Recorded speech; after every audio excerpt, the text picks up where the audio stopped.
My father always taught one thing: no grudges. But after the will reading, on the law firm's cold stone steps, my stepmother's hand struck my face. The sound was sharp, final, like a lock clicking open. As my skin burned, a realization dawned.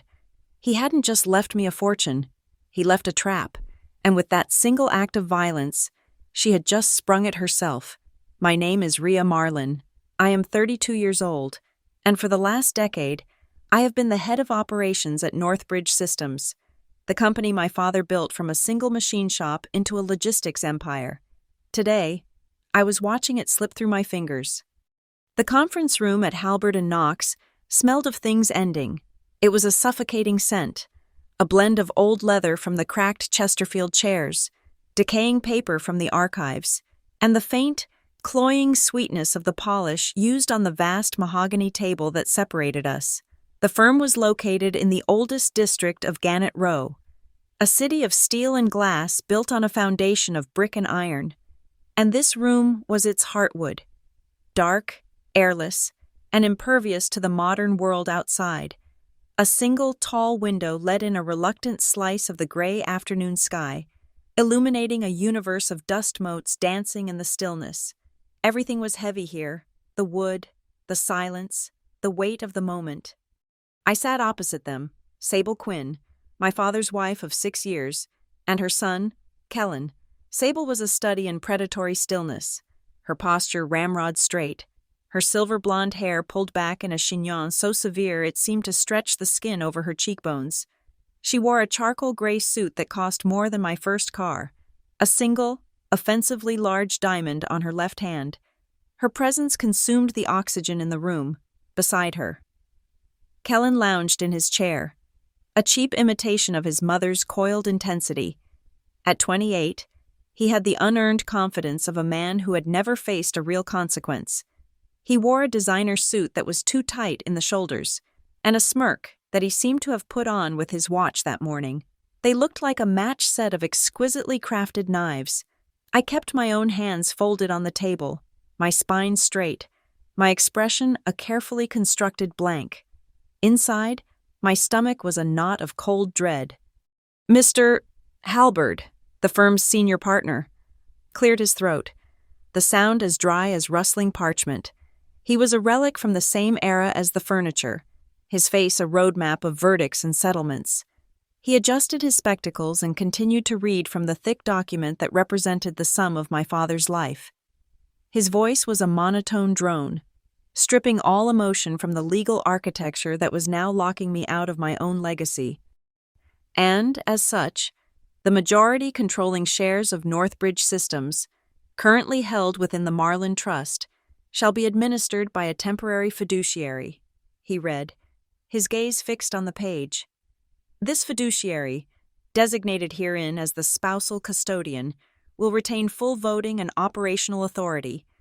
He paused, as if for effect, though he had none to give. Until such time as the primary beneficiary, designated as the key holder, successfully verifies the conditions for transference as outlined in Addendum 7B. My blood ran cold. Spousal custodian, a title that was both a crown and a weapon, and he had just handed it to Sable.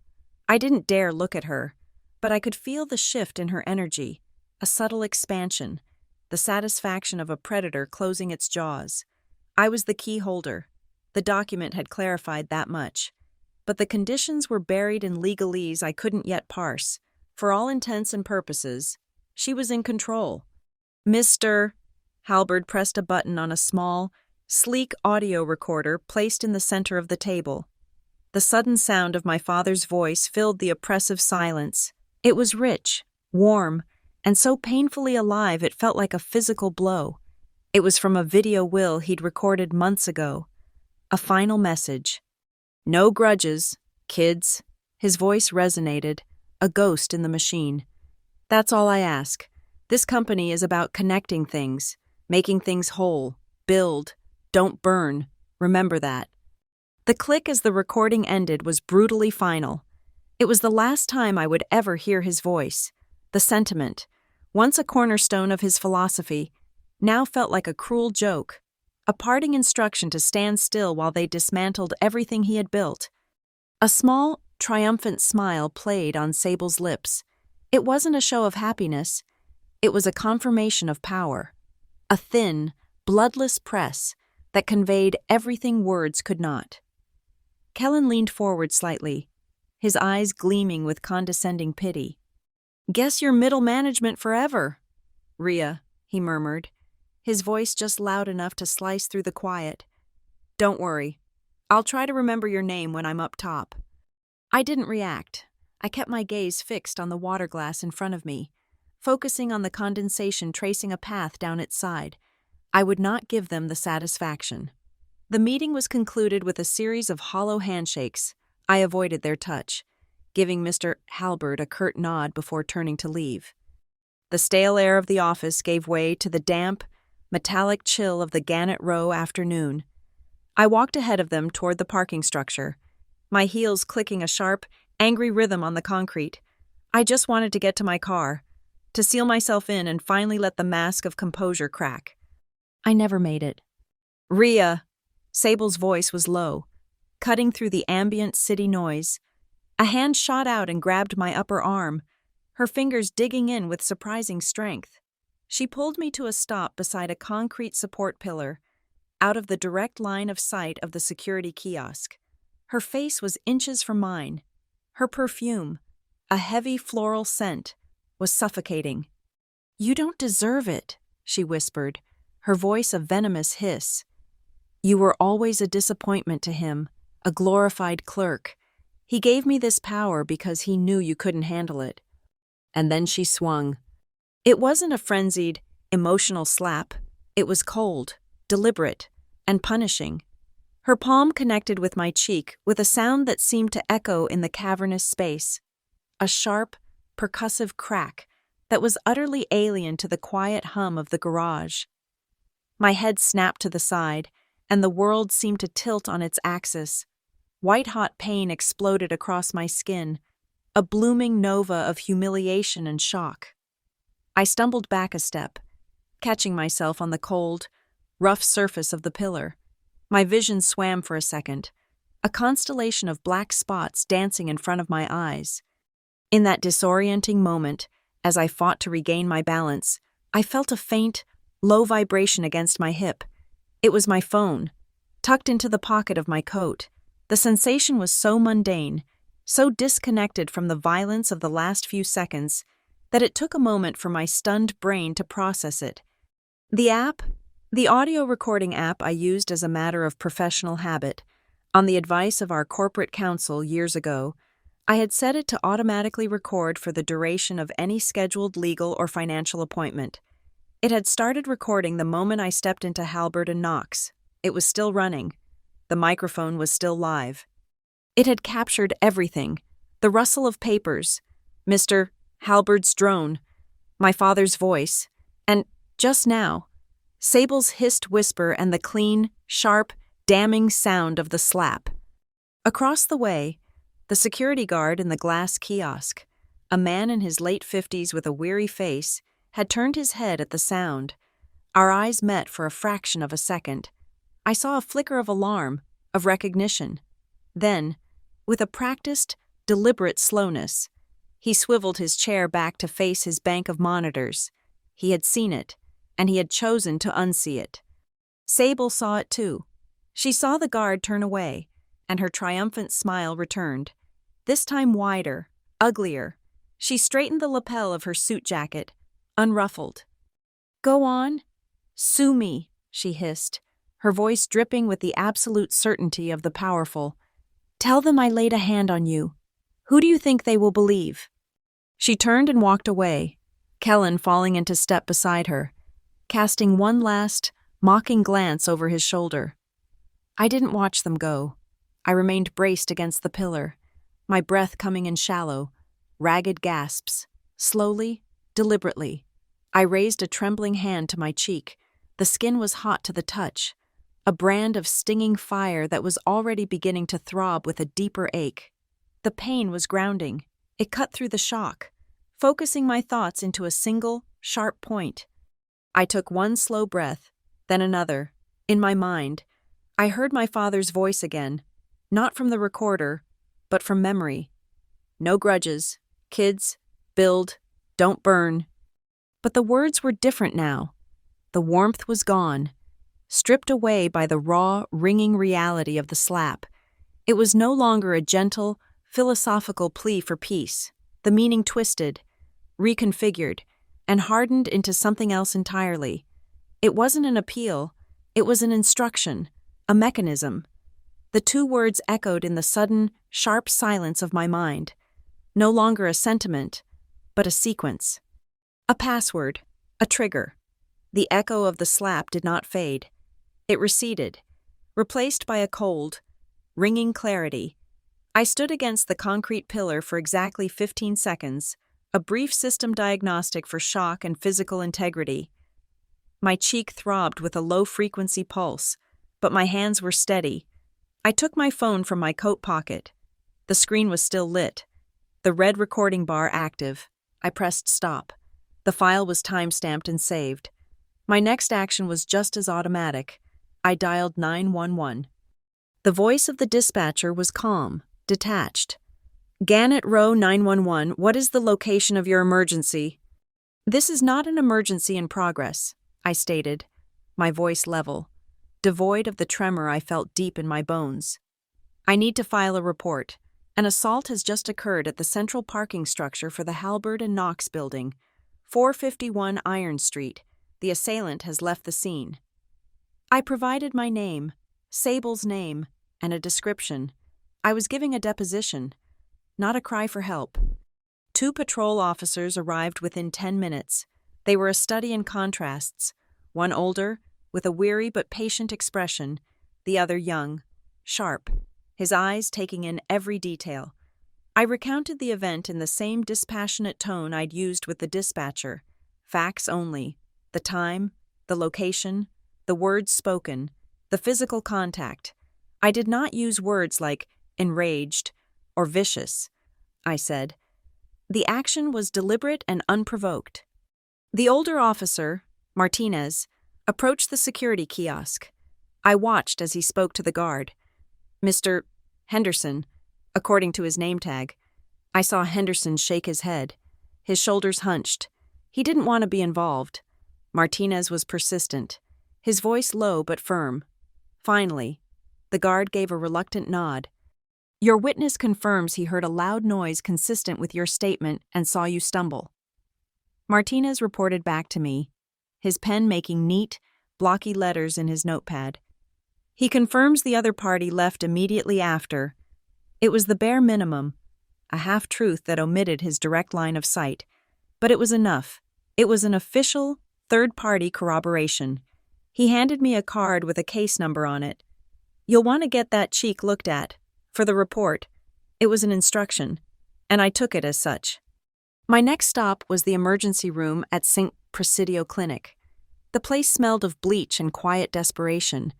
The fluorescent lights humming with an aggressive indifference. I bypassed the waiting area, full of genuine misery, and spoke to the triage nurse.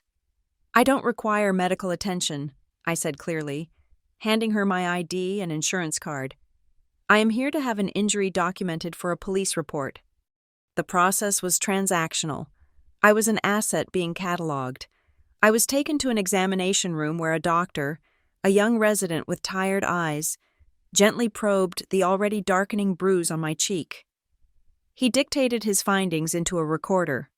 Contusion and significant erythema to the left zygomatic arch, no lacerations. Patient reports moderate pain upon palpation. A nurse followed, holding a digital camera with a large, intimidating flash. She held a small white board with my name, the date, and the current time written in black marker next to my face. The flash was blinding, a clinical burst of light that captured the injury in stark, unforgiving detail. After each photo, she affixed a small, clear sticker with a printed time code onto the edge of the frame. Evidence, time-stamped, and irrefutable. I was discharged with a copy of the initial medical report and a set of the photographs. Each document felt like another round of ammunition being loaded into a magazine. From the hospital, I drove to the Bryan County Courthouse. It was late afternoon, and the building was emptying out, but the clerk's office for protective orders was still open. I took the packet of forms. Filling them out felt like drafting a project proposal. I listed the respondent, Sable Quinn, and the petitioner, Rhea Marlin. In the section asking for a description of the events, I wrote with the same sterile precision I had used with the police. I attached copies of the police report slip and the time-coded medical photos. For the audio evidence, I simply wrote, "A full audio recording of the events preceding and including the assault is available. A certified transcript will be provided." I signed the sworn affidavit at the bottom, my signature a hard, angry slash of ink.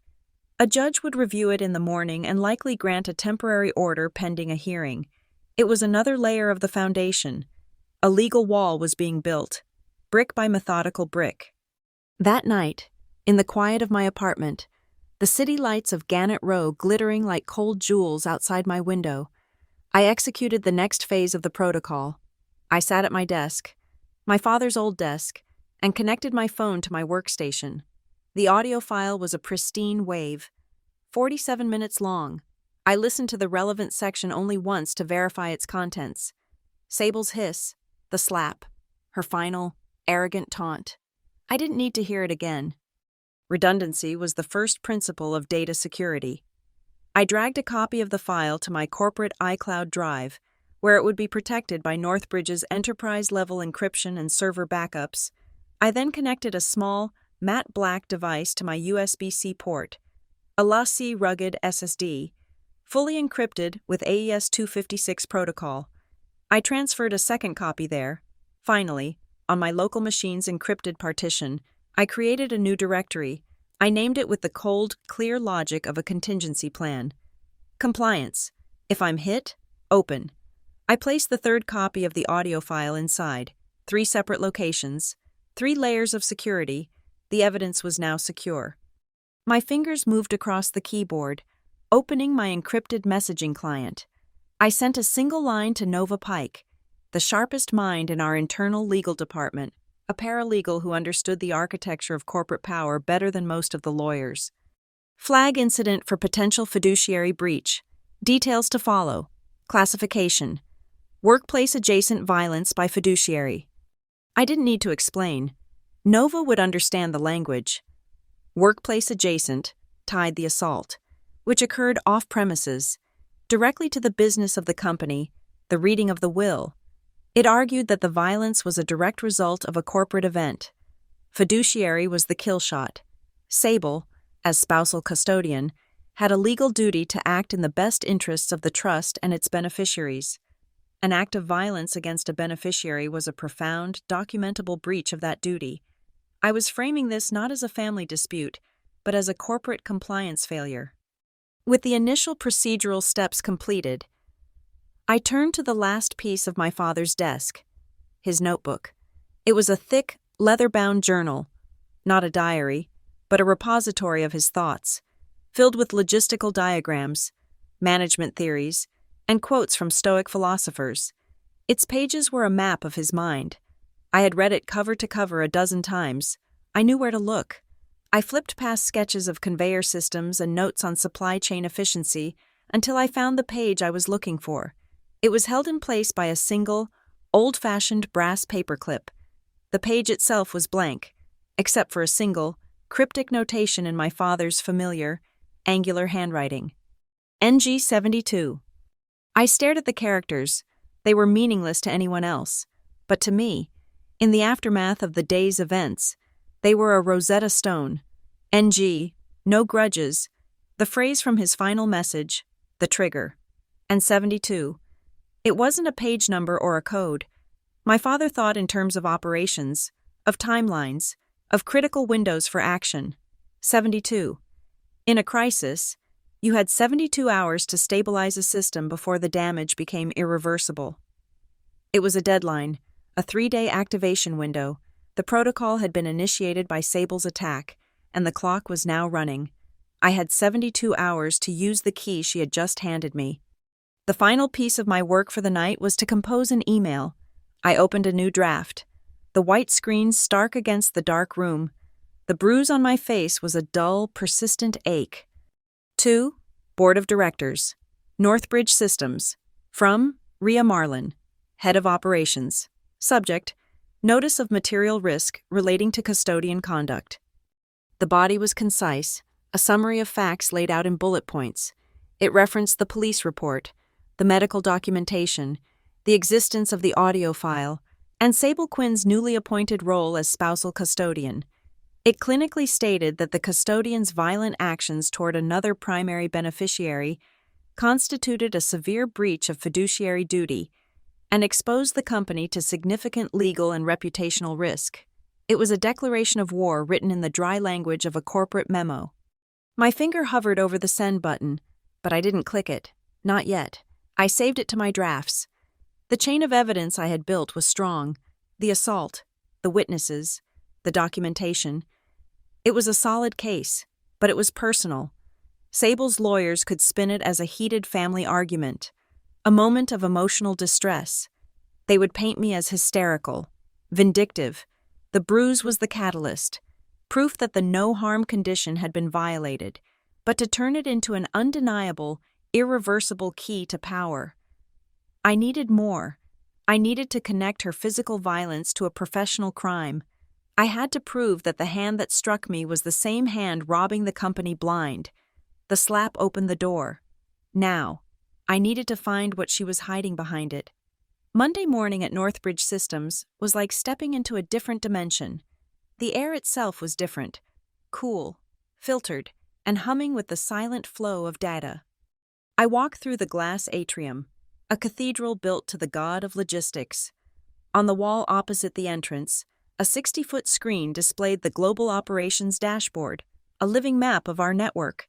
Green lines pulsed across oceans representing our cargo ships. Clusters of blue dots signified inventory levels in our automated warehouses, and ticker feeds streamed real-time market data. This was my world, a complex, interconnected system where every variable could be tracked, measured, and optimized. It was a world of logic. I had used a professional-grade concealer on my cheek. The bruise was still there, a dull, ugly purple, but it was muted, transformed from a mark of victimization into a deliberate, strategic choice. It was a reminder, visible only to me. The first volley was waiting in my inbox. The email was from Sable, but the signature was a declaration of her new status. Sable Quinn, Interim Custodian, the Marlin Trust. The tone was a masterclass in corporate passive aggression. It was polite, sterile, and utterly suffocating. Moving forward, it read, to ensure fiduciary responsibility and maintain strategic oversight during this transitional period, all contracts, expenditures, or capital allocations exceeding $100,000 will require my direct preliminary approval. Please route all such documentation to my office for review. Thank you for your cooperation. It was a choke chain. She had identified the exact threshold of my operational autonomy and severed it. I could still run the day-to-day, but any significant move, a new carrier contract, an equipment upgrade, a key client negotiation, was now subject to her veto. She was crippling my ability to manage the company she now controlled. I stared at the signature.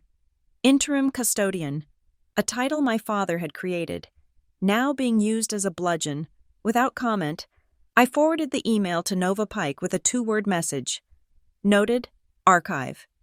The second attack came an hour later, a company-wide memo from HR, Kellen Quinn. It announced with forced enthusiasm, had been appointed to the newly created role of Senior Strategic Advisor. His responsibilities, the memo vaguely offered, would involve interfacing with leadership to identify and leverage synergistic growth opportunities. It was word salad of the highest order. There was no job description, no list of qualifications, no reporting structure. There was only a title and, as I would soon learn from a trusted source in finance, an obscene 6-figure salary that would be drawn directly from the company's operating budget. He was a parasite, and Sable had just injected him into the company's bloodstream. My internal chat channels lit up with furious, whispered question marks. It was a naked power play. a move designed to install her son as her eyes and ears, and to demoralize anyone who might still feel a sense of loyalty to the name Marlin. The first real clue, the first loose thread in their hastily woven tapestry of greed, came not through a formal channel, but a quiet ping from Carol in accounts payable. Carol had been with my father since the beginning. Her loyalty was to the company, not its temporary custodian. Her message was simple. Ria, can you look at new vendor 774Q? Quinn Supply LLC. They're flagged for a priority advance of $250,000. The paperwork feels rushed. I pulled up the vendor file. It was just as Carol said. Quinn Supply LLC, incorporated a mere 3 weeks ago. No credit history, no list of prior clients. The address listed was a PEO box in a neighboring county. The justification for the advance payment was for expedited procurement of next-generation sorting robotics, a project I knew for a fact wasn't scheduled for another 2 quarters. The whole thing stank. It was amateurish. It was arrogant. I opened our internal analytics dashboard, a powerful tool I had designed myself. It could cross-reference any data point within our entire corporate ecosystem. I ran a simple query. Query: cross-match vendor registration address, 774Q, with employee fiduciary personal address records. The system took less than a second. A single result flashed on my screen, highlighted in red for a critical conflict of interest. The registered agent address for Quinn Supply LLC, the one hidden behind the PEO box, was a physical street address, a sprawling residential property in the most exclusive part of Gannett Row. It was Sable Quinn's home address. My breath caught in my throat.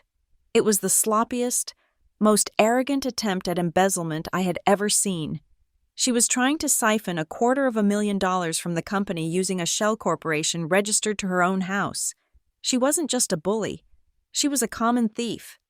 Just as I was saving a screenshot of the query result, an automated notification popped up from the HR department's anonymous reporting system. I had been CC'd as the subject of the complaint. The message was short and vicious.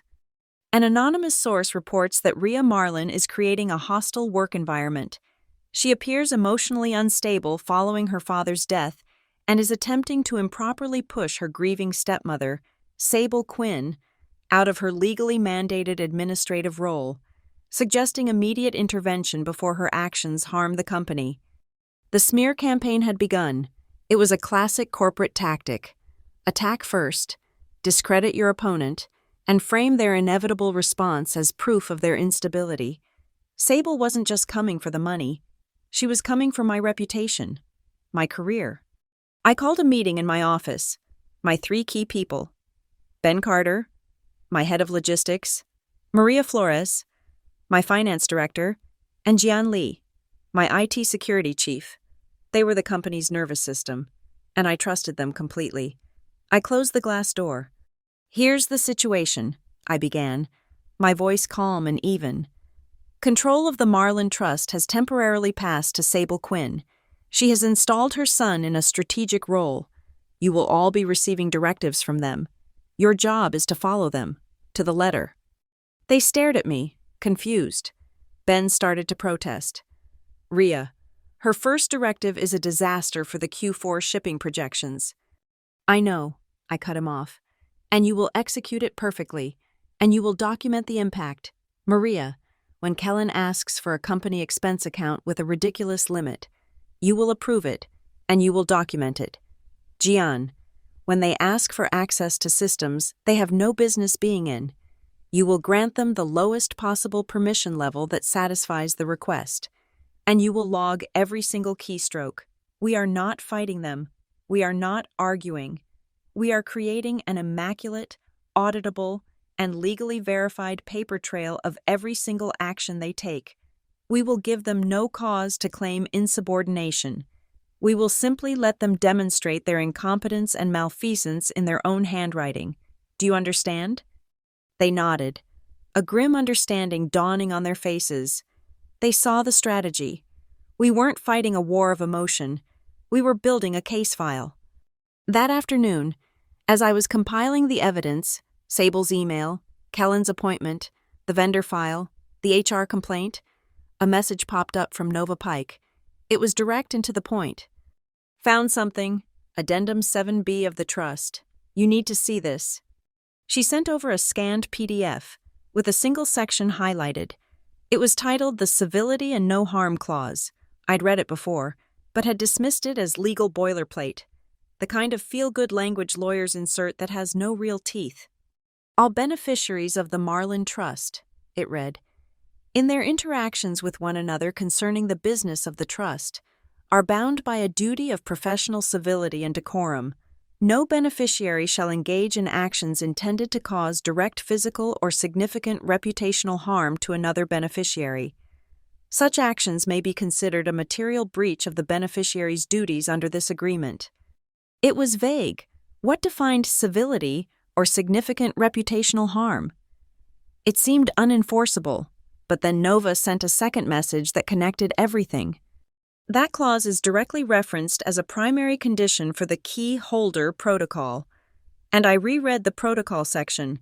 It specifies a 72-hour window following the formal reading of the will for any such breach to be documented and submitted to the independent trustee. Suddenly, the vague, flowery language of the clause sharpened into a weapon of surgical precision. My father had built a moral framework directly into the legal code of the trust, and he had put a time limit on it. I needed proof of harm within 72 hours of the will reading. I looked down at my desk. On one side lay the police report for assault.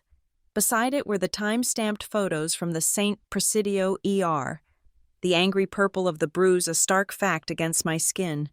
The clock, which had started ticking the moment Sable's hand struck my face, had not run out. The clause was the lock.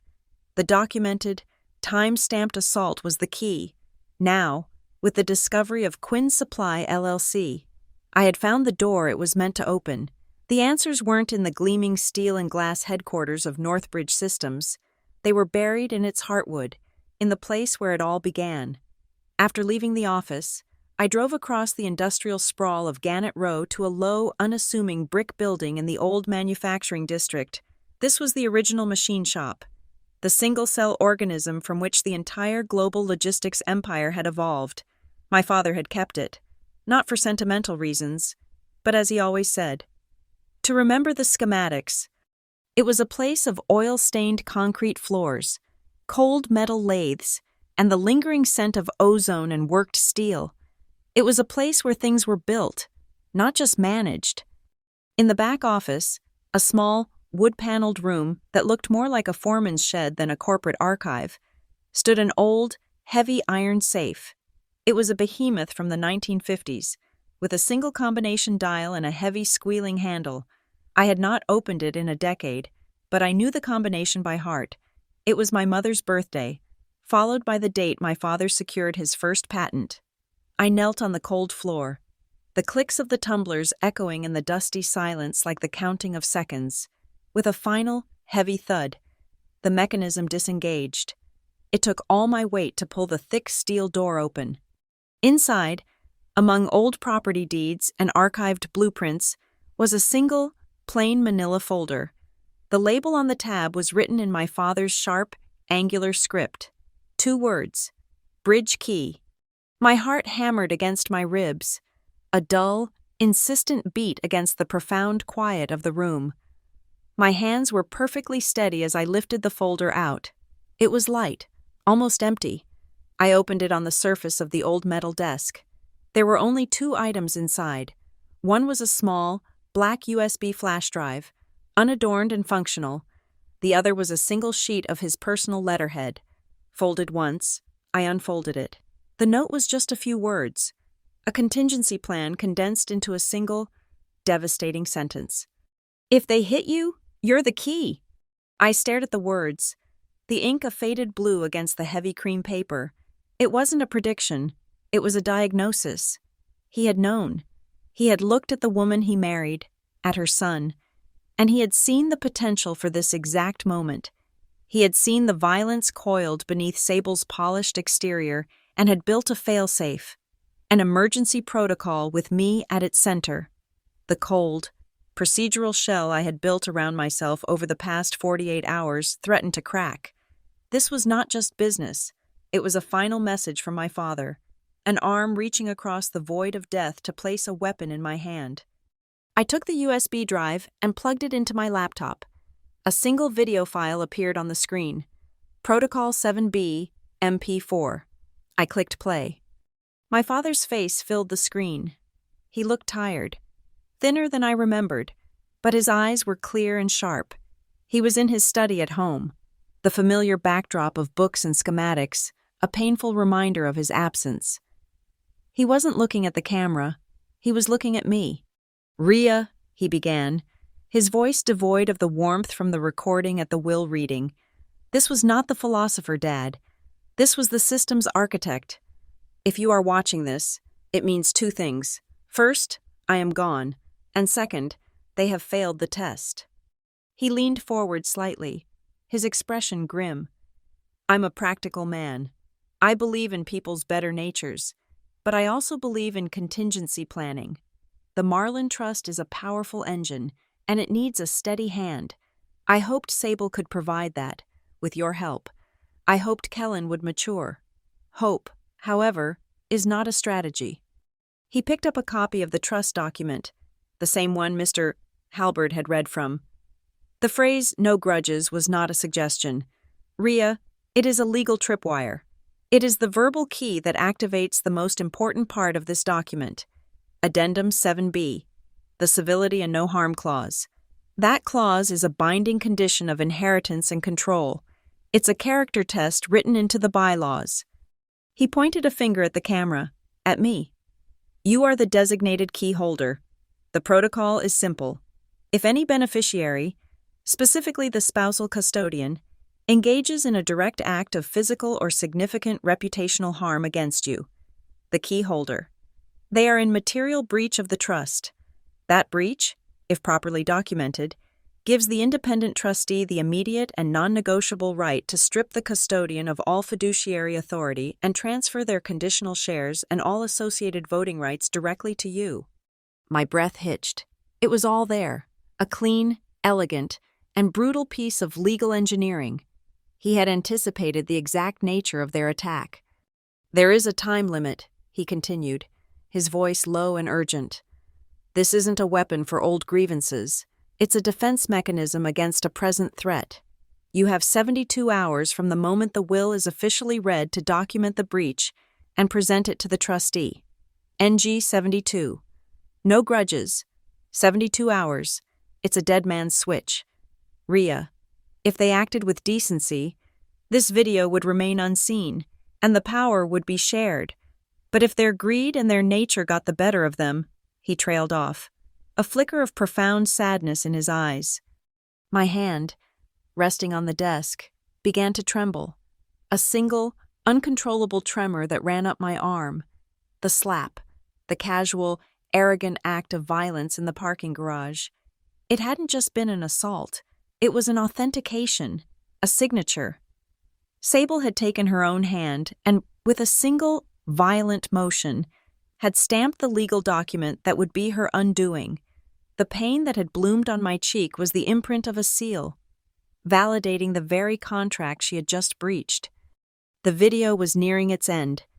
My father's image seemed to soften, the architect receding, the father returning for one final, terrible instruction.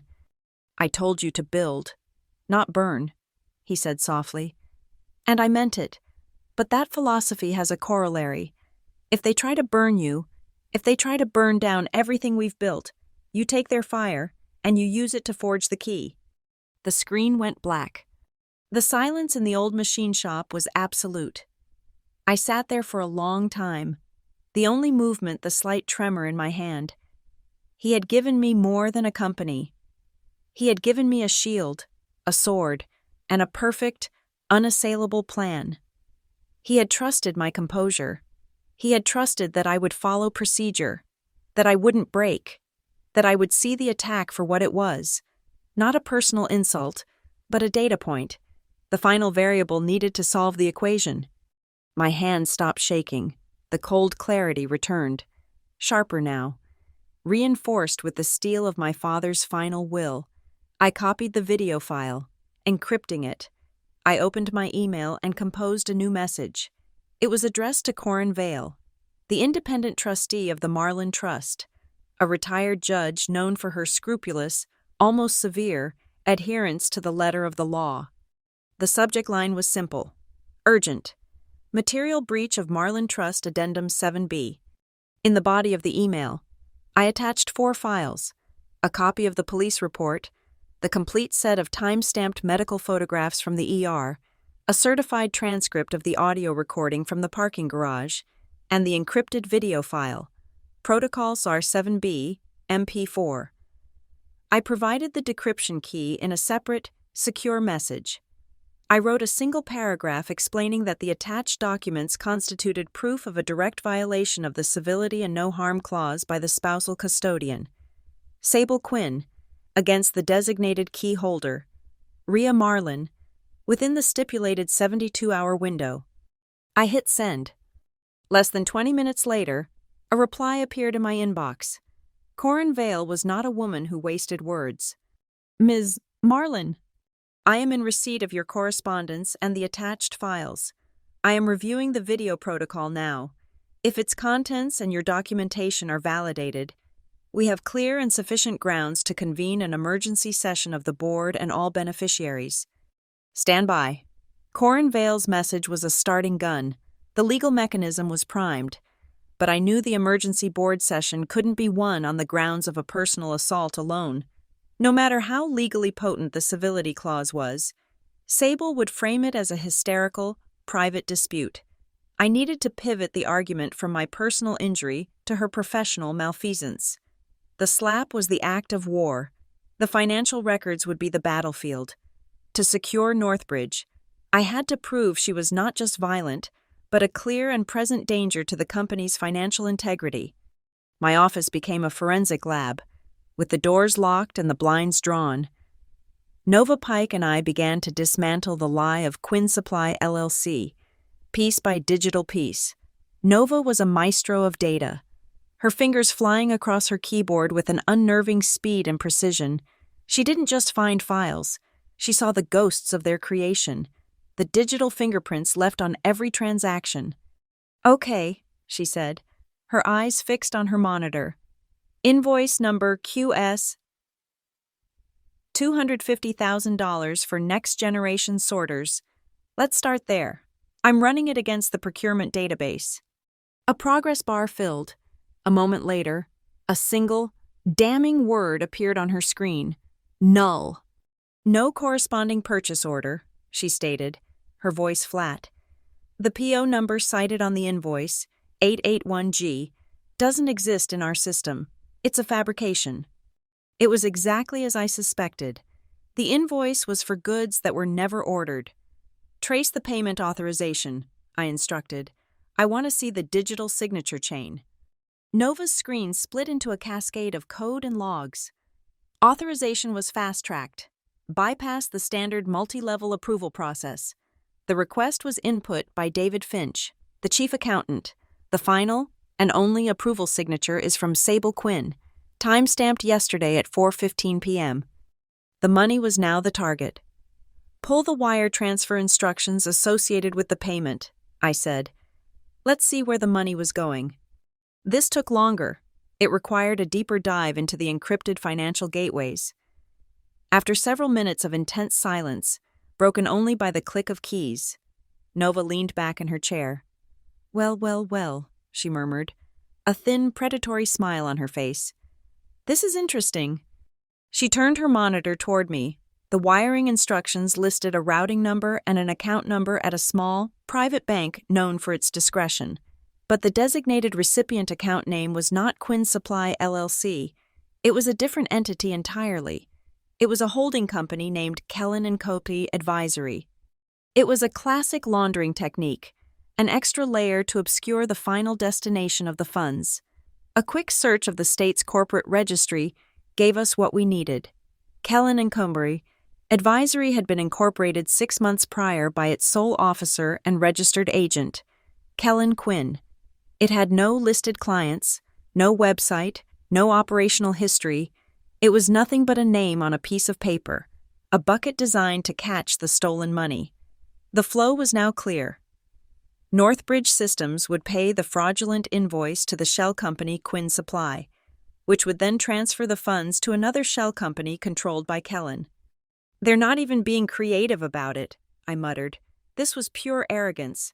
They believed no one would dare to look. "Arrogance creates blind spots," Nova replied, already running a new query. "Let's look at the timing. Sable's approval timestamp is 4:15 p.m. yesterday. Let's cross-reference that with her corporate calendar and expense reports." The results painted a damning picture of premeditation. For the past 3 weeks, Sable's calendar showed a recurring weekly appointment.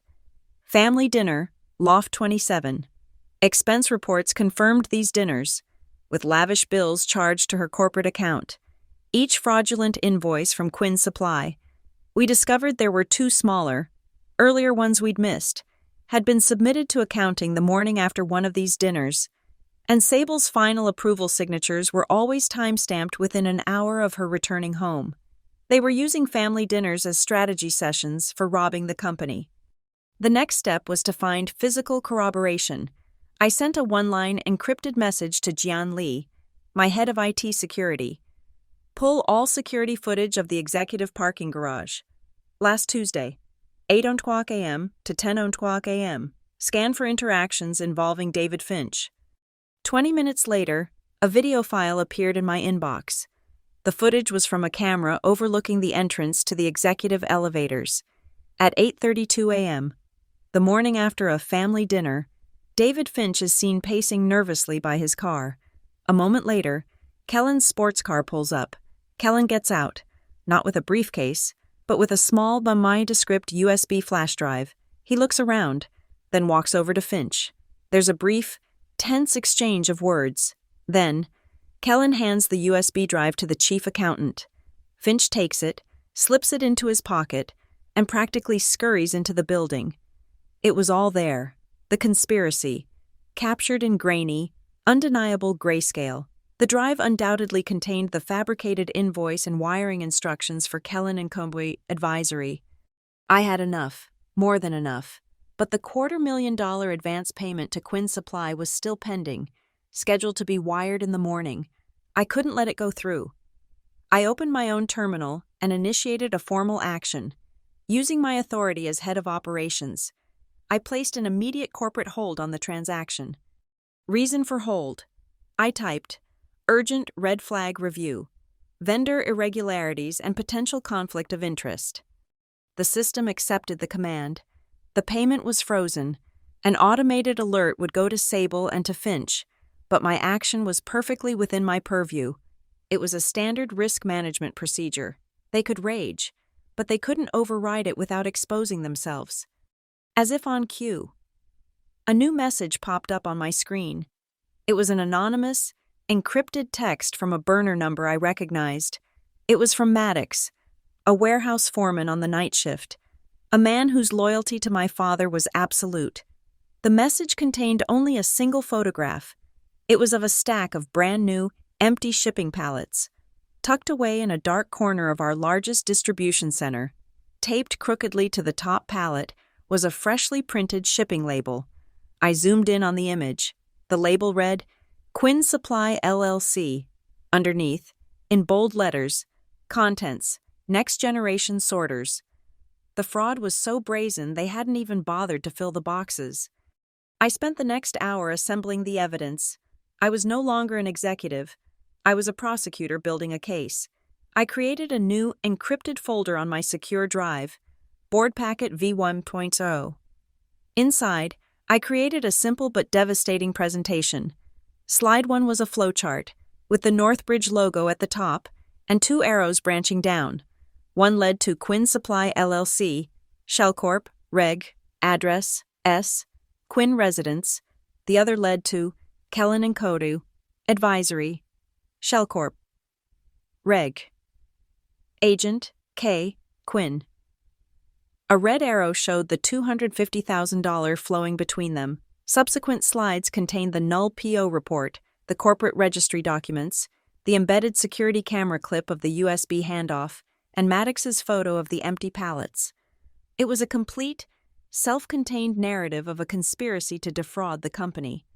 I looked at the finished packet. It was strong, it was irrefutable, but a single, nagging vulnerability remained. "She'll claim plausible deniability," I said aloud to Nova, who was quietly observing my work. "She'll fire Finch and blame him. She'll say Kellen misled her. She will claim that as a new custodian. She was simply signing the documents her trusted chief accountant put in front of her. It's weak, but it might be enough to muddy the waters, to make the board hesitate." I was missing the final, crucial piece, the one thing that would vaporize any claim of ignorance. I needed proof that Sable knew. Nova nodded slowly, her eyes gleaming with the thrill of the hunt. "I've been running deep index searches on the email archives for the last hour," she said softly, cross-referencing everything from Finch's inbox with any mention of Quinn, Kellen, or Loft 27. "It's mostly noise." She paused. "But I found something, not on our servers, or not originating from our servers." She turned her monitor to face me again. On the screen was a single email. It had been sent from a personal Gmail account. Sable's. The recipient was David Finch's corporate Northbridge account. Our server had archived it upon receipt. It was sent yesterday afternoon. Less than an hour before she signed the final approval. Kellen was CC'd. The message was brutally, beautifully simple. Subject: the transfer. David: process the advance today. No delays. This is a family matter. S. I stared at the screen, and a slow, cold smile spread across my face. It was the murder weapon, covered in her fingerprints. By sending it from her personal account, she thought she was hiding it. Instead, she had confessed. The phrase "family matter" was an explicit admission that this was not a legitimate business transaction. It was a direct written order to her subordinate to execute a fraudulent transfer for personal reasons, and she had copied her co-conspirator. The plausible deniability was gone. The veil was pierced. I dragged a screenshot of the email into my presentation folder and renamed it Board Packet V2.0.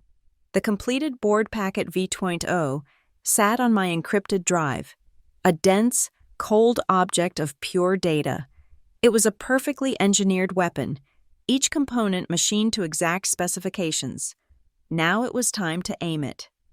I drafted a formal request to Corin Vale, the language stripped of all emotion, citing specific articles in the trust charter that permitted a beneficiary to petition the trustee in the event of a material breach.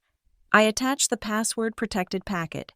The subject line was a legal declaration, official petition for emergency board and beneficiary session. Corin's response was, as expected, immediate and decisive. Within the hour, an official notice was sent from her office to the 9 members of the Northbridge Board of Directors and to the 3 beneficiaries of the Marlin Trust, myself, Sable Quinn, and Kellen Quinn. The language was unsparing. "You are hereby summoned to an emergency board and beneficiary session to address a potential material breach of custodial duties and other matters of critical importance to the fiduciary health of the trust. Attendance is mandatory." The meeting was set for the following morning at 10:00 a.m. sharp. The countdown had begun. My evening was not spent in quiet preparation, but in setting the stage. The main corporate boardroom was transformed from a place of discussion into a chamber of inquisition. I had Jian Li's IT team install a full audio-visual recording system, with 3 separate, time-coded camera feeds covering every angle of the room. High-fidelity microphones were placed at every seat. A certified court stenographer was retained to produce a verbatim written transcript. This was not going to be a shouting match. It was going to be the creation of an official, legally unimpeachable record. At the entrance to the room, Nova Pike placed a small table with a single document on a clipboard, a legal acknowledgement, confirming that all attendees consented to being recorded. Every word spoken in that room tomorrow would be testimony. My final move in this preparatory phase was to secure my flank. The company's general counsel, Grant Morrow, was a competent lawyer, but he had been appointed during Sable's tenure as my father's wife. His loyalties were, at best, divided. I needed a weapon of my own. I made a call and retained the services of Aster Doone, a litigator with a quiet, lethal reputation for dismantling corporate fraud cases. She was known for her surgical cross-examinations and her unnerving calm. I instructed her to attend the meeting not as an active participant, but as an observer, my silent counsel. Her presence alone would be a disruptive element on the chessboard. The predictable counterattack came at 8:05 a.m. the next morning, a formal motion delivered by email to the entire board and to Corin Vale. It was from Sable. Motion to remove Rhea Marlin from operational duties. It was a sprawling, 5-page document, a masterpiece of fabricated concern and character assassination. It painted me as an emotionally volatile and vindictive daughter, lashing out in my grief, attempting to subvert my father's final wishes. It accused me of creating a hostile work environment and of using my position to block the smooth operational oversight of the new custodian. It was a preemptive strike, designed to frame me as the aggressor and poison the well before I even had a chance to speak. Sable CC'd me on the motion. She expected a panicked, lengthy defense. She wanted to draw me into a fight on her terms, to mire me in a swamp of accusations before the meeting even began. I opened a reply. My fingers poised over the keyboard. I typed 2 words, a subject line, and a single sentence. Subject: Re-motion. Noted. See you at 10:00. I hit send. The psychological impact of such a curt, dismissive response would be more effective than any defense. It was the reply of someone who was not rattled. It was the reply of someone who held a winning hand. But I had one last card to add to that hand. My corporate hold on the payment had, as anticipated, triggered a panic. The chief accountant, David Finch, was the weak link in their conspiracy, and I knew he would crack under pressure. The night before, I had instructed Jian Li to flag and record all of Finch's communications, a measure well within my rights as head of operations investigating a potential financial crime. The flag had hit pay dirt at 11:27 p.m. Finch had made a panicked call to Sable on her personal line. The recording was the final, beautiful nail in their coffin. Sable's voice was no longer the smooth, controlled purr of the boardroom. It was a sharp, panicked hiss, stripped of all its polish. "David, you have to fix this," she had snapped. "The hold is just a standard review. She's fishing. But the paperwork has to be perfect. Go into the system. I need you to backdate the purchase order. Make it look like it was approved a month ago. Before everything, it needs to look routine." It was a direct, unambiguous order to falsify corporate records. Obstruction of a corporate investigation, a federal crime. It proved not just the original fraud, but a consciousness of guilt and an active attempt to conceal it. I added the audio file of the call to a new folder on the drive, labeled simply Exhibit E, Conspiracy to Defraud. The final hour was a sequence of silent, deliberate actions. I walked into the boardroom at 9:50 a.m. The board members were already there, seated around the vast mahogany table, their faces grim, the air thick with tension. Sable and Kellen were at the far end, huddled together, whispering. Sable shot me a look of pure venom, her confidence slightly frayed by my dismissive email. Kellen just sneered. Aster Doone was already seated in a chair against the back wall, a silent, anonymous figure with a laptop, unnoticed by anyone. At the door, Nova Pike stood with her clipboard. "Mr. Quinn? If you would," she said, her voice professionally placid. Kellen scrawled his name on the acknowledgement without reading it. Sable was more cautious. She read the entire document, her lips tightening as she realized the full, legally binding implications. She signed with a sharp, angry flick of her wrist. The large screen at the head of the room glowed to life. On it was the meeting's agenda, set by the trustee, Corin Vale. It was brutally concise. Agenda: Emergency Session 1. Review of custodial duties under Marlin Trust Addendum 7B. 2. Examination of the civility and no harm clause. I took my seat opposite Sable. The clock on the wall displayed 09:59 in stark, digital red. The heavy wood door to the boardroom swung shut with a soft, definitive click, sealing us in. The sound seemed to suck the remaining air out of the room. As the second hand on the clock swept upwards, I reached into my bag and took out the small, black USB flash drive from my father's safe. I placed it on the polished table next to my microphone. It was a simple, functional object, but in the silent, charged atmosphere of the room, it held an almost gravitational weight. I said nothing. I didn't explain it. I just let it sit there. A physical placeholder for a secret they didn't know I possessed. A bridge to a truth they thought was buried. The clock ticked over. 09:59 became 10 o'clock. Corin Vale, appearing via a secure video link on the main screen, her face as stern and unyielding as a judge's gavel, looked out at us. "This emergency session is now called to order," she declared. "All participants are on the record." Sable did not wait for Corin Vale to cede the floor. She seized it. Leaning forward, she clasped her hands on the polished table, adopting the posture of a concerned, long-suffering matriarch forced into an unpleasant duty. "Trustee Vale, members of the board," she began, her voice a carefully modulated blend of sorrow and resolve. "I believe I know why we are here. We are here because my stepdaughter, Rhea, is struggling. She is a young woman unmoored by grief, and in her pain, she has become confused. She has concocted a series of baseless and frankly defamatory accusations in a transparent and desperate attempt to seize a power she feels she is owed, a power her own father wisely chose not to give her."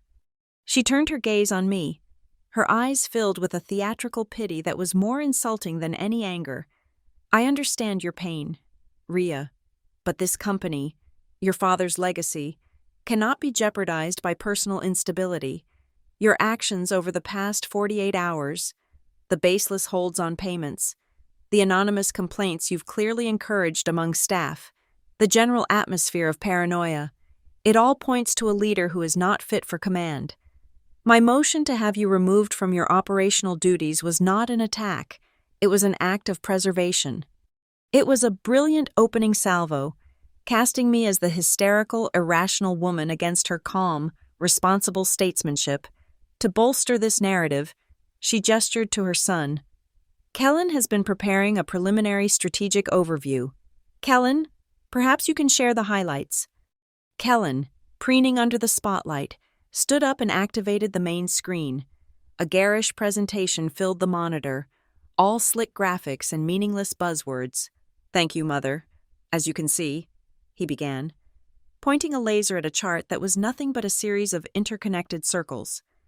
"Our analysis reveals significant opportunities for leveraging paradigm-shifting synergies across our core verticals. By optimizing our B2B and B2C integrations, we can unlock a new era of growth." He droned on for 3 minutes, a torrent of corporate jargon that signified absolutely nothing. The board members, veterans of 1,000 such presentations, looked on with expressions of polite, pained endurance. It was a farce, designed only to eat up time and project an illusion of competence. When he finally finished, a deeply awkward silence fell upon the room. I let the silence hang for a beat. Then I spoke, my voice quiet but carrying in the acoustically perfect room. "Trustee Vale, I request 5 minutes to address the board." Corin Vale nodded from the screen. "Granted." I did not stand. I did not raise my voice. I simply reached forward and pressed a button on the integrated audio-visual controller in front of me. "I would like to play an audio file," I stated. It was recorded in the parking garage of the Halberd and Knox building, immediately following the reading of the will. The timestamp is certified. I pressed play. The sound that filled the boardroom was startlingly clear. First, Sable's voice, a low, venomous whisper. "You don't deserve it. You were always a disappointment to him." And then, the sound, the sharp, ugly crack of her hand hitting my face. It was obscene in the sterile environment of the boardroom. The sound was so clean, so absolute, that several board members physically flinched.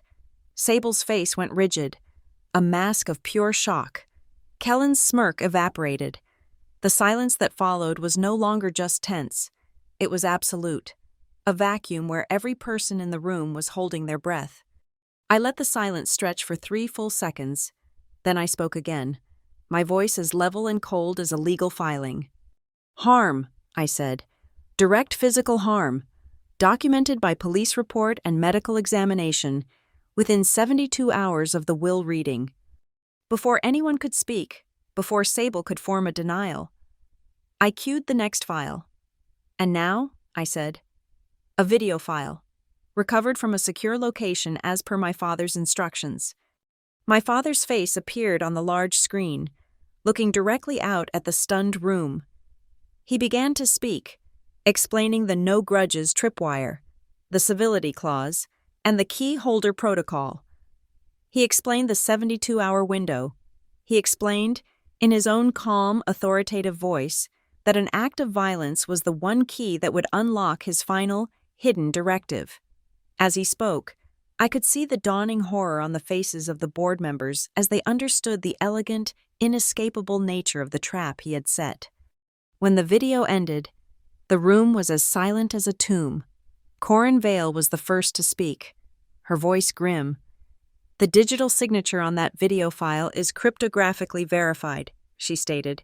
"It is a legally binding addendum to the trust. The protocol is valid." "This is a fabrication!" Sable shrieked, her voice cracking, her mask of composure shattering into 1,000 pieces. "She's manipulated it. It's a deepfake, a lie. She's trying to steal—" She didn't get to finish the sentence. On my silent cue from across the table, Nova Pike, from her seat in the back, hit another key on her laptop. A new audio file began to play, this time through the main speakers. It was Sable's voice again, but this was the panicked, hissing creature from the late-night phone call. "David, you have to fix this. Go into the system. I need you to backdate the purchase order. Make it look like it was approved a month ago." The sound of her own voice, giving a direct order to falsify records, hung in the air like poison gas. She stared at the speaker as if it had personally betrayed her. I wasn't finished. I took control of the screen again. And now, for the reason behind the order to backdate, a simple, clean flowchart appeared on the screen, a box labeled Northbridge Systems at the top, an arrow pointing down, showing a wire transfer of $250,000. The arrow led to a box labeled Quinn Supply LLC, Shell Corp. From that box, another arrow pointed to a final box, Kellen & Coty, Advisory, Shell Corp. Beneath each Shell Corporation, in small red print, were the names of the registered agents, Sable Quinn and Kellen Quinn. I said nothing. The evidence was self-explanatory. The assault was the breach. The fraud was the motive. The recorded phone call was the proof of a cover-up. It was a closed loop of criminality, displayed for everyone to see. I watched Kellen. All the color drained from his face, leaving behind a pasty, terrified sheen of sweat. He looked like he was going to be sick. He sank back into his chair, suddenly looking like a small boy in a suit that was too big for him. From the end of the table, a choked, quiet voice emerged. It was David Finch, the chief accountant, who had been sitting in silent terror for the entire meeting. "I was pressured," he whispered, his voice barely audible. They made me do it. I have the original files." The entire structure of their power, built on bluster and intimidation, had just collapsed into dust. Corin Vale's face on the screen was like carved stone. "This meeting," she announced, her voice cutting through the stunned silence, "will be in recess for 10 minutes. The trustee must confer with independent counsel to validate the immediate activation of the protocol outlined in Addendum 7B. The screen went dark, leaving the 20 people in the room to sit in the wreckage, under the glare of the fluorescent lights, in a silence that was louder than any scream. The 10 minutes of the recess felt longer than the entirety of the meeting that had preceded it. It was a suffocating, soundless eternity. No one left the room. The board members sat in stiff, awkward silence, some staring at their hands, others exchanging brief, worried glances. They were recalculating alliances, reassessing risks. David Finch, the chief accountant, was quietly escorted to a small side office by a junior lawyer from the trustee's firm, the door closing with a soft click. Sable and Kellen were an island of pure toxicity. She sat rigid, her face a mask of cold fury, while Kellen stared blankly at the dark screen, his bravado having completely imploded. I remained still, my hands resting on the table, the small black USB drive a silent sentinel beside them. I let the pressure in the room build, letting their isolation become a palpable force. At precisely 10:27 a.m., Corin Vale's face reappeared on the screen, her expression unreadable. "This session is reconvened," she stated. "Before the trustee renders a determination, I will ask if any member of the board or legal counsel has any final statements regarding the evidence presented." This was the final door, the last procedural opportunity for a rebuttal. To my surprise, a voice spoke up. It was Grant Morrow, the company's general counsel. He stood slowly, straightening his tie, his face a carefully composed mask of professional concern. He was Sable's last shield. "Trustee Vale, members of the board," Morrow began, his voice the smooth, reasonable baritone of a seasoned lawyer. "While the evidence presented by Ms. Marlin is certainly compelling, I must caution this body against any rash action. We are dealing with a complex family dynamic, heightened by grief. A physical altercation, while regrettable, can be interpreted in many ways. A financial transaction, while appearing irregular, may have explanations we have not yet heard." He was weaving a web of doubt, creating legal fog. To activate a clause as severe as the one being discussed, based on this emotionally charged context, could expose this company to years of protracted, damaging litigation. I would strongly advise a more measured approach, perhaps a period of review, of mediation. He was good. He was offering them an off-ramp, a way to avoid a difficult decision. He was giving Sable the cover of plausible deniability that I had feared. He was her last, best hope. And then, a second voice, quiet and calm, cut through his argument. It came from the back of the room. "A point of clarification, Mr. Morrow, if I may." Every head turned. Aster Doone rose from her chair. She had been so silent and unassuming that most of the board had probably forgotten she was there. She walked slowly toward the main table, her expression one of polite academic inquiry. Sable stared at her, a flicker of confusion and alarm in her eyes. "My name is Aster Doone. I am acting as independent counsel for Ms. Marlin," she said simply. Grant Morrow's face tightened. This was a variable he had not accounted for. "Mr. Morrow," Aster continued, her voice still disarmingly pleasant, "in your capacity as general counsel, you would of course agree that any financial relationship between a company officer and the company's legal counsel that could be perceived as a conflict of interest must be disclosed to the board, correct?" "Of course," Morrow said, his voice now tight with caution. "That is a fundamental principle of corporate governance. There are no such conflicts here." "I'm so glad to hear you say that," Aster said with a small, cold smile.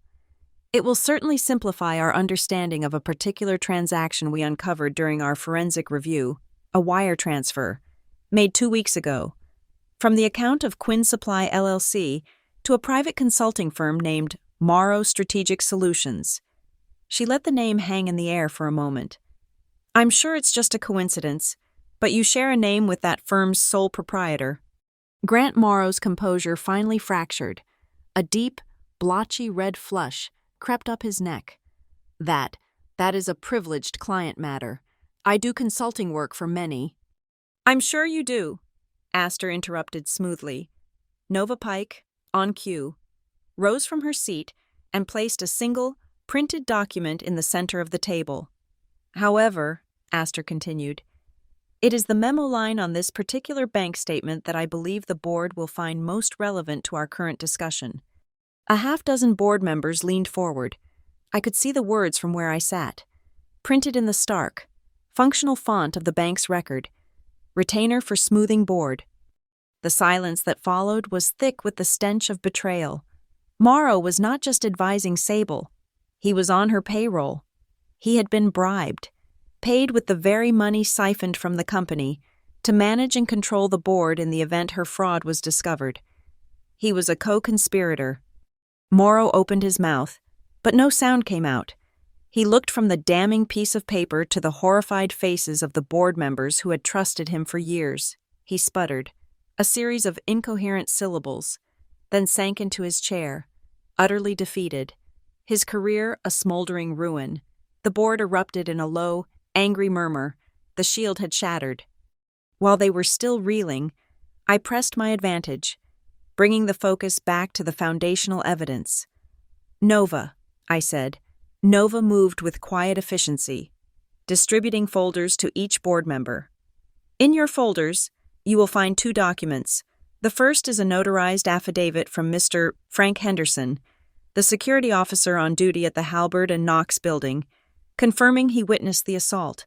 The second is the certified medical report from St. Presidio Clinic, documenting the resulting injury. Both are time-stamped. I didn't need to say more. The paper trail was now complete and in their hands. Trustee Vale, I said, looking into the camera, I would like to call one final witness. Corin nodded. The boardroom door opened, and Maddox, the warehouse foreman, was escorted in. He was a large man, his work clothes looking out of place in the corporate sanctum, but he walked with a quiet dignity. He was sworn in by the stenographer. Mr. Maddox, I began, could you please tell the board what you observed in Warehouse C 3 nights ago? In a clear, steady voice, Maddox described finding the stack of empty pallets. He described the freshly printed shipping labels for Quinn Supply LLC. He described how the labels claimed the pallets contained high-value robotics, and how he knew for a fact that no such shipment had been logged or received. He was not a lawyer or an accountant, but his testimony was devastating in its simple, tangible truth. He was the ground floor, the reality of the crime they had tried to commit on paper. When he was finished, he was excused. The case was now fully made, from the physical violence to the financial fraud, to the cover-up, to the conspiracy. Corin Vale's face returned to the screen, her expression like a storm front moving in. She held a copy of the trust document in her hand. I have consulted with counsel, she announced, her voice resonating with absolute authority. The determination is made. I will now read the relevant and binding clauses aloud. Per Addendum 7b, the Civility and No Harm Clause. All beneficiaries are bound by a duty to refrain from causing direct physical harm to one another. Per the Key Holder Protocol, a documented violation of this clause by any beneficiary against the designated key holder within the stipulated 72-hour window triggers a non-negotiable consequence. She looked directly at Sable, her eyes cold and hard. The protocol is explicit. A proven breach results in the immediate and total forfeiture of all custodial rights, as well as any and all conditional shares tied to the position of spousal custodian. The finality of the words, the sheer totality of the loss, finally broke through Sable's denial. She shot to her feet, her hands slamming down on the table with a loud crack that made everyone jump. No, she screamed, her voice raw with fury and disbelief. No grudges was a philosophy. It was a sentiment. It was something he used to say to his daughter to keep her in line. It was not a legal dagger to be hidden in a document and stabbed in my back. Her outburst was met with a profound, unbroken silence. All eyes turned to me. I looked at this woman who had so thoroughly misjudged the man she married, who had seen his principles as a weakness to be exploited, not as a framework to be respected. I felt nothing but a cold, quiet finality. With my father, I said, my voice calm and clear, cutting through the wreckage of her rage. Philosophy was always written into the bylaws. My statement hung in the air, a final, unanswerable fact. Sable's rage, deprived of any fuel, collapsed into a brittle, silent shock. On the main screen, Corin Vale's face was impassive, but her actions were swift. An electronic document materialized on the screen. Its title stark and absolute: Trustees' Determination and Order. Corin did not read it aloud. She did not need to. Her digital signature appeared at the bottom, a crisp, clean line of script that sealed Sable's fate, as if guided by an unseen hand. Key phrases within the document highlighted in succession, each one a hammer blow. Pursuant to the authority vested in the independent trustee, a material breach of Addendum 7B has been unequivocally established. Effective immediately, Sable Quinn is hereby stripped of the role of spousal custodian. All fiduciary authorities and responsibilities are terminated forthwith. All conditional shares held within the Marlin Trust, and all associated voting rights, are immediately and irrevocably transferred to the designated key holder. A final line appeared at the bottom of the screen, a system confirmation that was colder than any legal decree. Transfer of assets complete. It was done. The mechanism my father had built had executed its function flawlessly. The chairman of the board, Elias Vance, a stern man with a deep respect for protocol, did not miss a beat. The moment the trustee's order was finalized, he cleared his throat and addressed the room. In light of the trustee's binding determination and the evidence presented, he said, his voice a low rumble, this board has a duty to act. I move for an immediate vote on 2 resolutions. He did not look at Sable. He addressed the board as if she were already gone. First, to terminate Sable Quinn's seat on this board for cause, effective immediately. Second, to permanently ban both Ms. Quinn and Mr. Kellen Quinn from all Northbridge Systems properties and to revoke all network and systems access. Is there a second? Another board member asked. Seconded, came the immediate reply. All in favor? Vance asked. 7 hands shot into the air. 1 board member, a man Sable had personally courted, abstained, his gaze fixed on the table. Sable's own hand remained on the table, clenched into a white-knuckled fist. The 9th vote was mine.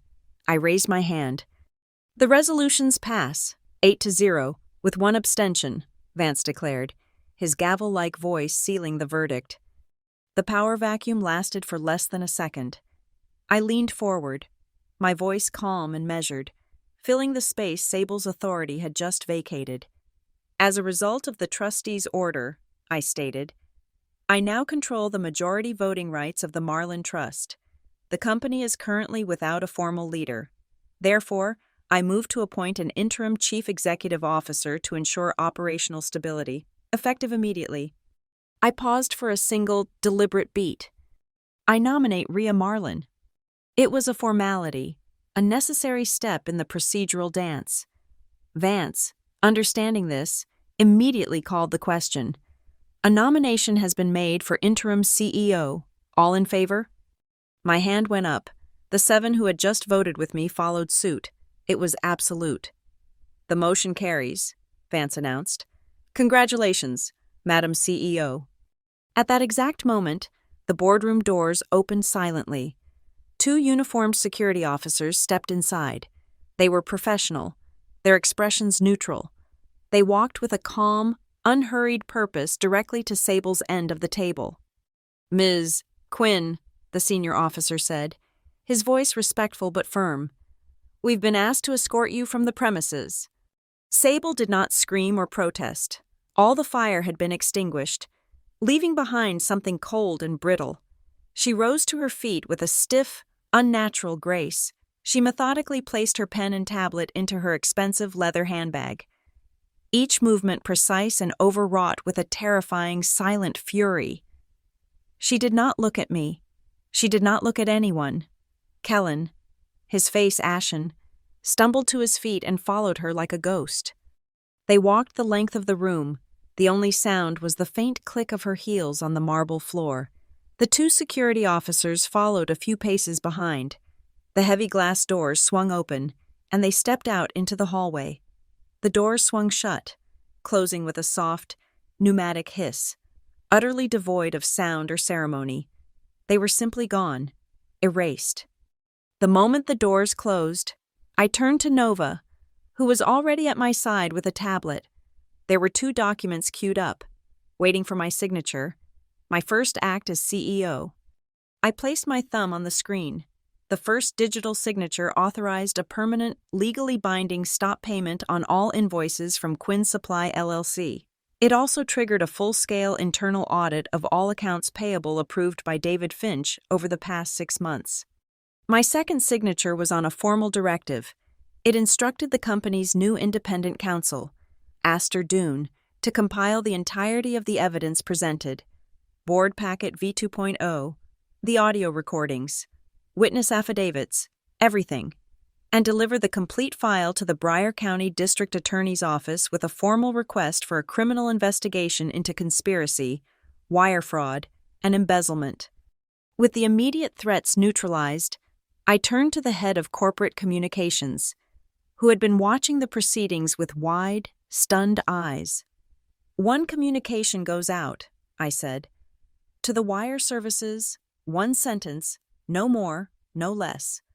I dictated the line, and she typed it into her phone. "Northbridge Systems affirms its non-negotiable commitment to a zero-tolerance policy regarding civility."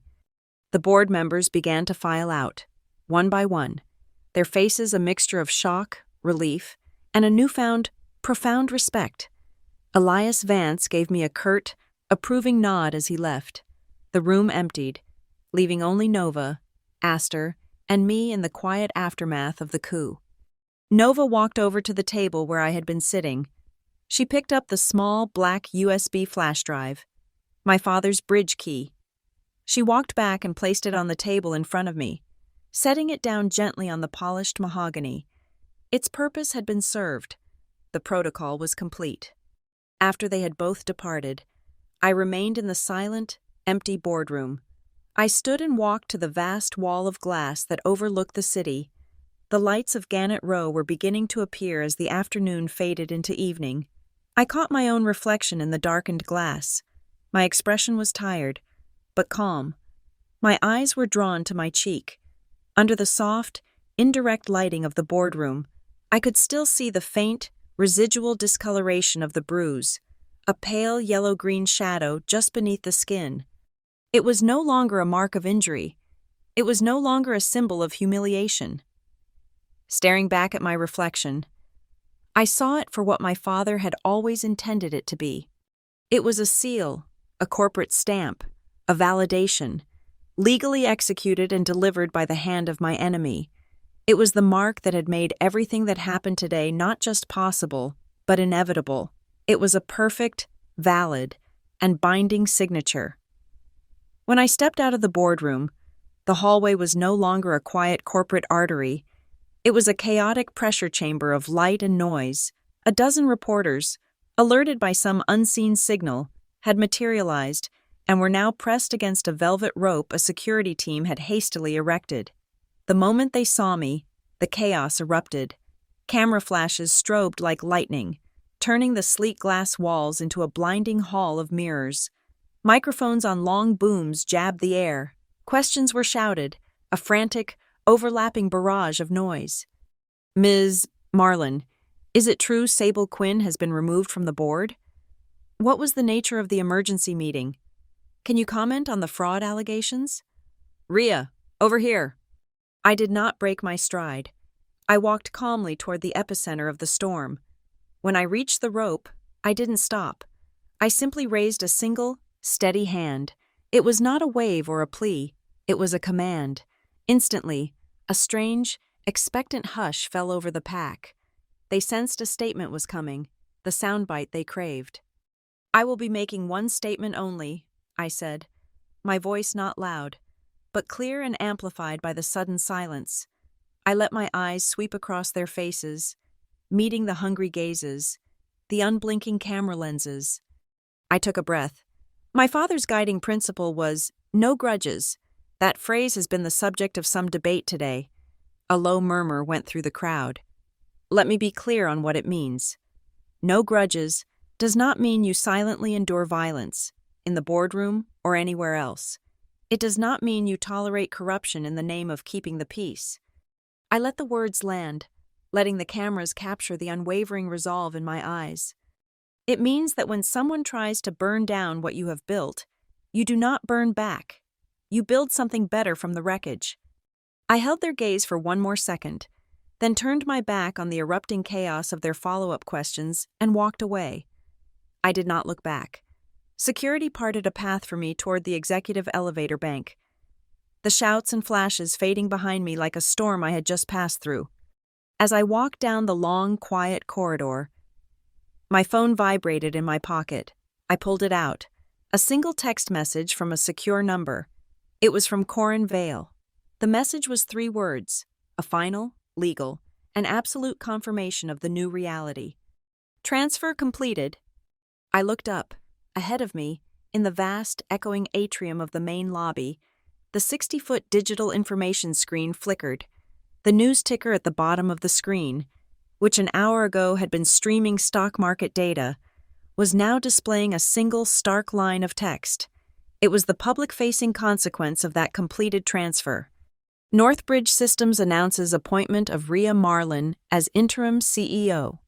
Employees walking through the lobby stopped in their tracks, their faces turning up toward the screen, their expressions a mixture of shock and dawning comprehension. I walked past them, my expression unreadable. I reached the private elevator that led to the executive offices, the floor my father had occupied, the floor I had never once set foot on during Sable's reign. Inside the silent, ascending elevator, I composed a new email on my phone. The recipient was the company-wide distribution list. The subject line was empty. The body of the email contained only 2 words. We build. I hit send, before the elevator doors had even opened onto the top floor. My phone vibrated again. This time, it was a call. The screen lit up with a name and a face I had hoped to never see again. Sable. My thumb hovered over the green accept icon. For a fleeting, human moment, I was tempted. I wanted to hear the rage, the desperation, the threats. I wanted to listen to the sound of her defeat. The desire for that final, victorious confrontation was a hot, sharp pang in my chest. And then I remembered my own words, spoken not 5 minutes ago. You don't burn back. Burning back would mean engaging, letting her venom find a purchase, continuing the fight on her terms. Building meant moving on without a backward glance. I pressed the red decline icon. Then I blocked her number. The call was over before it began. The executive suite was just as my father had left it. It was quiet, filled with the soft afternoon light. In the corner of the main office, behind a large abstract painting, was a wall safe. I walked over to it, my footsteps silent on the thick carpet. I entered the familiar combination, the same one from the old machine shop. The heavy door swung open. I took the small, black USB drive, the bridge key, from my pocket. I looked at it for a long moment. This small object, a vessel of data and foresight, had been the fulcrum of my entire life for the past 3 days. It had been my father's final gift, his last lesson in strategy.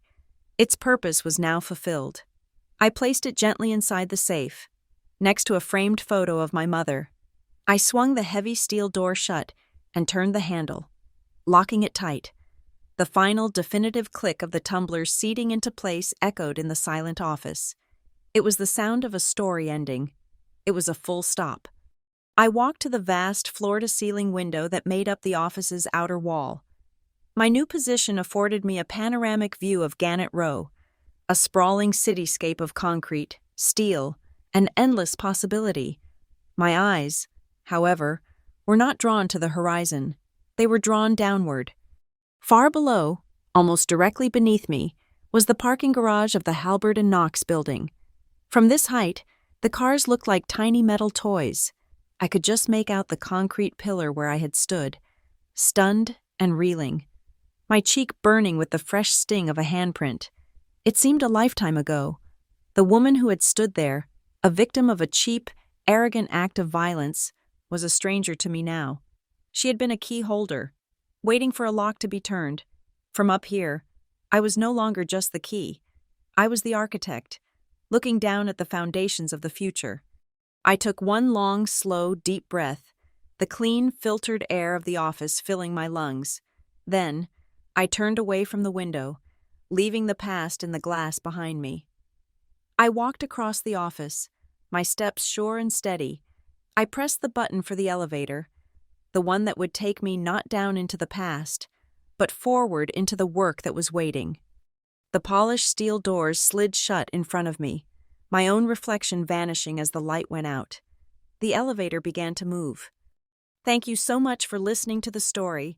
I'd love to know where in the world you're tuning in from, so please drop a comment below to say hello and share your thoughts. If you enjoyed this journey, please consider subscribing to the channel and liking the video, and for extra support, hit that hype button to help this story be heard by more people.